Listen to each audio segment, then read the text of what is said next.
Hey, good morning, everybody. It is Thursday, June 10th. We're going to look at the markets today before the open. And this should be interesting because in about 10 minutes, we're going to have the release of the Consumer Price Index, which is sort of the much awaited inflation data that many investors have been waiting for. And I wouldn't be surprised if this anticipation of this is the reason that the markets have been so flat for 1, 2, 3, 4 days now. We've been in this sideways range here.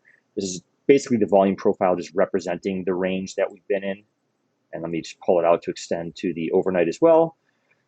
And we can see, of course, that value is relatively unchanged, was relatively unchanged yesterday. And of course, with the overnight, what I mean by value is the sort of brighter area of the profile here represents where 70% of all contracts were traded for this highlighted range that we're in. And I think that's important to gauge because sometimes you'll see price fluctuate up and down, but what we want to see is, does value change at all? Is value rising? Is value falling? And for a while, it kind of looked like maybe we were going to build more up here, and you can see we're building a lot down here too. This is sort of a weird shaped profile because it's almost a bell curve, but really more like a capital B type thing. But anyway, um, so I've talked a lot about how the market's up real high here, so I don't necessarily want to beat a dead horse, but at the close yesterday, there was a little bit of a sell-off, a little bit more sell-off overnight. Nothing too major because, as we can see, although it was a sell-off, we're still kind of well within this defined um, range that we've been in. Okay, so this is sort of like the sideways range. We've got this bigger one, that's kind of from this low to this high. Some people might call it this low. Um, and then we've got basically just the sideways action that we've been in for the past 4 days. So all of the sell-off action still keeps us within that. So as far as we're sort of concerned right now, we kind of need to await more information. As long as we're inside of this like yellowy white bracket here, then I think we need to play it like a range, even though we do get some good trending. Like there was some good we took some trend trades just on like this move down, and you probably could have grabbed some here. I was already done trading for the day at this point, but you probably could have grabbed some trend following type trades there. But otherwise, really, you're better off kind of playing the extremes here. And we kind of need to wait and see what's going to happen with the news. I'm anticipating a decent volatility spike with the news because when you've been sort of inside ranges for 4 days like this, we're sort of anticipating a breakout. And I would anticipate that when we break out from this, the move hopefully will be quite significant one way or the other. We do still have a bearish hedge on, so if we drop a little bit, that's okay because then we can take advantage of that hedge. But of course, if it blasts upward, that's fine too. We'll just close the hedge and let our long positions ride. So anyway, so that's kind of what I'm looking at today. Not a whole lot to report, and really, like I said, everything's kind of pending on the report that comes out in 8 minutes now to see what happens. To see what happens with inflation and how the market's going to react to that. They're anticipating high numbers, as much as a 5% inflation, and the question is whether that's already fully baked in to the market right now, and the market's going to be okay with that, or if when that official number hits, if there's going to be a bit of a sell-off, if maybe the market was hoping that inflation will be less than normal. There's plenty of talk that in June, July, we'll see those inflation numbers drop. And part of that is because last year, the inflation numbers go 12 months, right? So last year, around this time, the past few months, is when we were starting to recover. The economy was starting to recover from the initial corona crash, right? And so what we saw was this massive sort of change in inflation during those times because everything was shutting down, prices were being cut, and there's this massive change. So for those few months, like uh, May, June, let's call it, right, we saw huge changes in inflation. But as we get into June this year, those months of May, June from last year drop out of the average because we're averaging the last 12 months. So when you have those extreme numbers and then they sort of drop off the end of the average, then the average starts to level out a little bit. And that's sort of what is being anticipated and why people are saying that kind of after June, inflation should come down a little bit, because it's not that inflation is changing, it's that the average is based on 12 months. And 12 months ago, almost exactly, we had some pretty extreme numbers. As we push forward the next couple months, those few months of extreme numbers are no longer going to be part of the 12-month, rolling average, right? So, so that's kind of what we're watching for, and it's just going to be interesting to see how the market reacts to the news, right? Is it going to be that we've just sort of been waiting the news, and as long as it's nothing catastrophically bad, that the market's going to go up, or is it that the market was hoping the news would be better than what was anticipated, and if it's not, then we're going to continue this sort of sell-off that was started? Because this is, we don't really know. Right? We see a lot of attempts upward that fail. We see a lot of attempts downward that fail. Still, overall, things are looking bullish to me.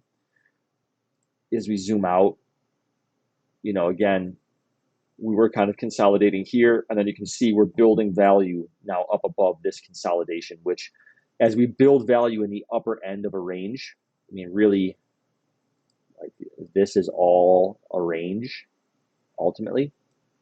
And as we're building more and more value in the upper end of that, that can sometimes be indicative of a pending breakout. Okay. And that's going to also provide then the support that's needed if there is a breakout and then a retest. If we don't build any value here, then when we break out and retest, we end up falling right back through, because there's no liquidity here to hold the market up when the retest comes. So, but we need to see like a legit breakout, because we've seen a lot of attempts that fail. So that's what we're looking for, is can we get a legitimate breakout that really holds? But as far as the day goes today, again, we kind of need to wait and see what the news tells us. But I think if we do break out of the range that we've been in, what just happened there?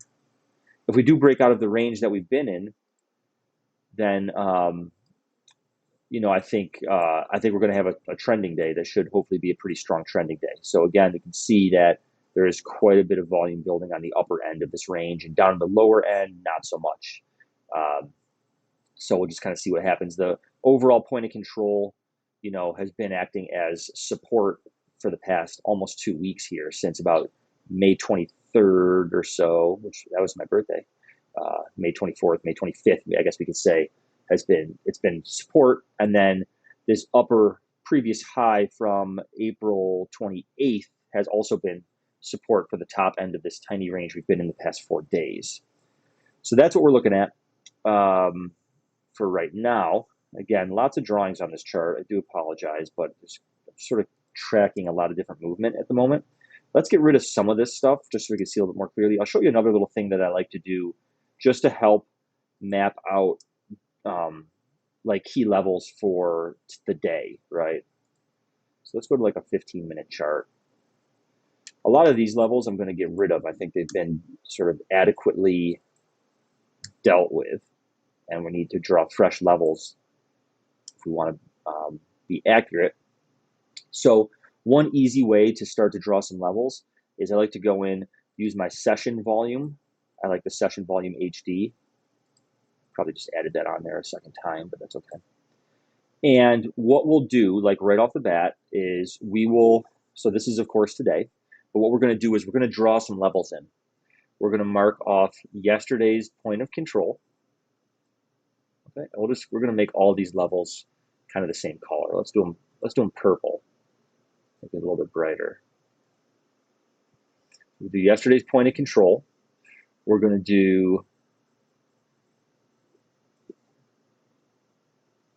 yesterday's value area high, yesterday's value area low, and then we're also going to do that for the previous day.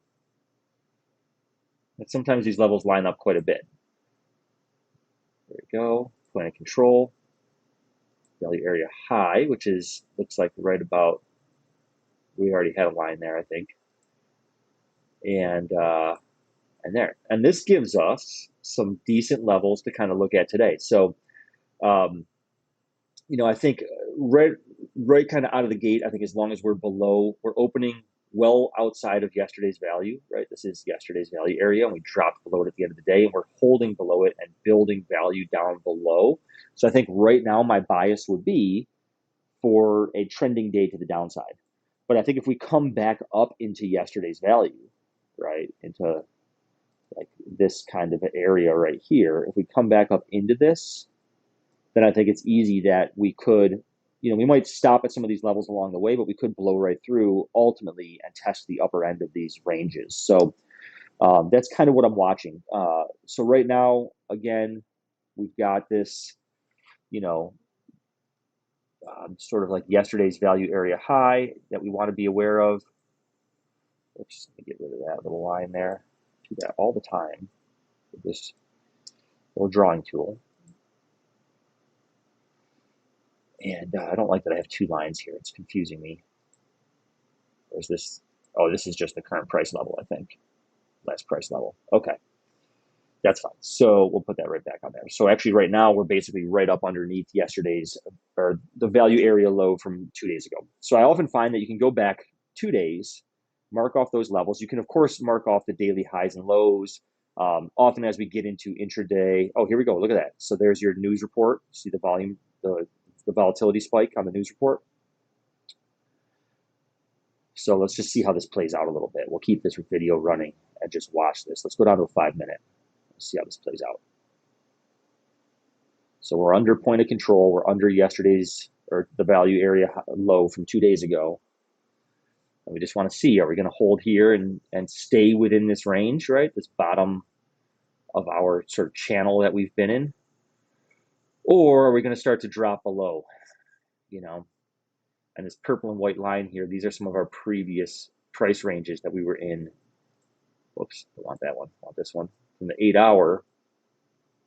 So we could see this was actually also the 4-hour. Let's get rid of this noise. So we could see the swing low, swing high. All of these were attempts to break that swing high, and they failed. That's why I kept that high there as a reference point. And then we can also see that that level has been acting as support for this range. So we have that levels from this swing, which has been the upper end of, or was the upper end of the channel we were in for a couple weeks, and then has acted as support. And then it's also this larger swing up that then again we've had some attempted fresh highs that failed. So we kept that as a reference point. And now we can see we're below all of that now. If we hold below this, I think it's easy that we test these levels down here. So we'd be looking at 41.94, like 41.95-ish, and 41.92. That's kind of where I'm looking at for a target to the downside. Sort of, 41.95 would be the initial target to the downside here. That gives you about 15 points of downward movement if we continue to trend down. That's an if.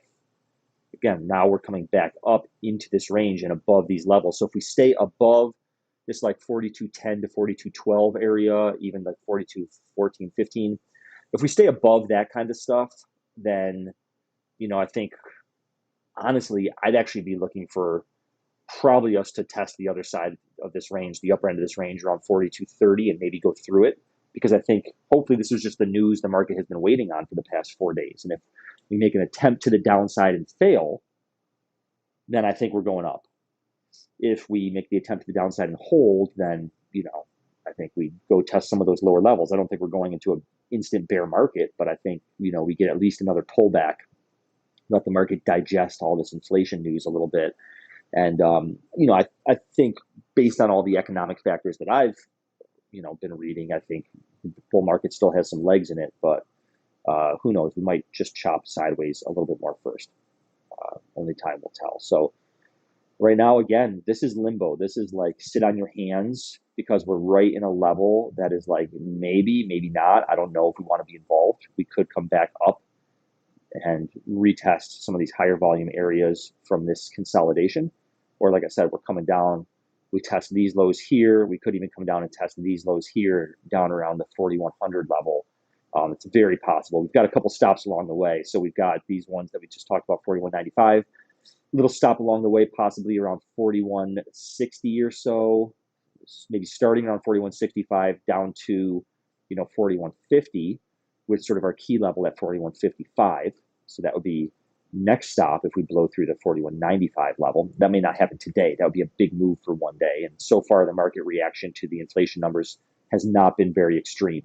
So this sort of muted reaction to inflation actually makes me more confident that the market might kind of hold these levels and push up, but we'll see what happens when the bell rings.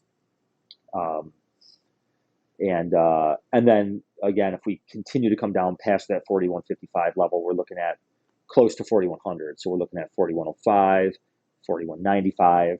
This is sort of like a big demand area that we have a couple key levels identified within that we'd be looking for. And what I'm really curious to see also, of course, is how NASDAQ is handling this news, because we have a hedge on NASDAQ currently. And again, it looks like NASDAQ's holding well. This level up here that we've reacted off of already is sort of my land in the sand. If we test this again and go through it, I'm going to close my hedge. This was based off of demand created throughout here, throughout this area. This is a very strong demand level, or supply level, I should say, with quite a bit of confluence. So I think if we go through this, that there's a decent chance that at that point we're going and making fresh highs and maybe starting the next leg of this bull market from a larger time frame. So we'll have to see, because again, so far the reaction to the news is relatively muted, little attempted push down, bounced off of some of these previous key levels. You can see this level was created off of the demand from, or the supply from this area. It held as resistance throughout here. We broke through it, tested it from the top side, broke through it again. And now we're just, continuing to test some of these levels. On NASDAQ, if we break through 13,720 or so, then I think we can be headed down to 13,536, right? Or 13,535. We don't want to go right to the penny, because we just don't know how the market's going to react. But if we go to the downside, on the top side, our resistance levels are 13,895 or 13,894.25 on the NASDAQ. There's also 13,913. So kind of in that area, there's quite a bit of confluence. If we get through that, and particularly if we get above 13,955 or so, then I think we're going to test the highs. And I don't see a lot of resistance up here at the previous high. I think most of it is right where we rejected from yesterday, or the previous couple days, I should say. So there is some resistance up here at the top around 14,030. But I don't think there's as much as we're seeing right here. So if we get through this stuff, then I think we might hesitate a little bit here, but I think we'll probably make a new high. That's my guess. We'll see from there. So that's kind of what we're looking at today. We're going to look at how to play this thing. And, again, right now we're sort of neutral to bearish. Let's just see what volatility says. Volatility is telling us right now, avoid trend following strategies for the time being until we see more volatility come into the market. We should be looking for opportunities to do some mean reversion, right? You can see like right in here, we got this nice little balancing area from, basically the London session. And unless you're really confident that we're going to blow out the bottom of this thing, right now we're at the bottom of the value area from the London session, and we could play that right back up to 42.20 as a quick scalp. That would give you, if you were to have grabbed it down here, that would have given you a good 5 points. I'd go to a lower time frame to look for some sort of entry signal, personally. You could try to play this to the top side, but I do think that's a little bit riskier at the moment, and there's not as much meat on the bone here. If we start getting through these levels, we can start testing the higher end here. But that's kind of, what we want to watch. And what will be interesting to see here is, again, do we start to build more volume down here? Do we build acceptance of price down here? Because if we keep reverting back up and building this more and more and more, then, there's a good chance we're holding and probably moving up. But if we see this start to build and price being accepted down these lower levels, then I think we continue to start exploring prices at those lower levels. We have not explored prices in several days here. So the market could really use like an expansion phase, so to speak. All right, guys, I'm going to sign off. I've given you a bunch of levels to work from today, and I'll be watching things closely. I'll be doing some trading myself. been feeling a little bit off past couple days. Yesterday, I said that in the morning, and then I kind of traded right out of the gate, and my first trade was a little bit impulsive, and was a loser, and then I ended the day with a slight loss. Still green for the week, but I want to kind of play my cards tight today. I don't want two losing days in a row, and I'm just feeling a little bit off today. Haven't been sleeping well the past couple nights, so I'm going to exercise caution and only take trade signals that are really, really clear signals with a lot of confluence, and try to end the day nice and green. So hope you guys have a great trading day. Join us at dpmtrades.com if you want to trade with us. Just click on community. You can join our free trading room. And definitely please hit subscribe if you are enjoying these pre-market analysis videos. We try to put these out every day, usually between 8:30 and 9 or so. All right, guys, have fun today.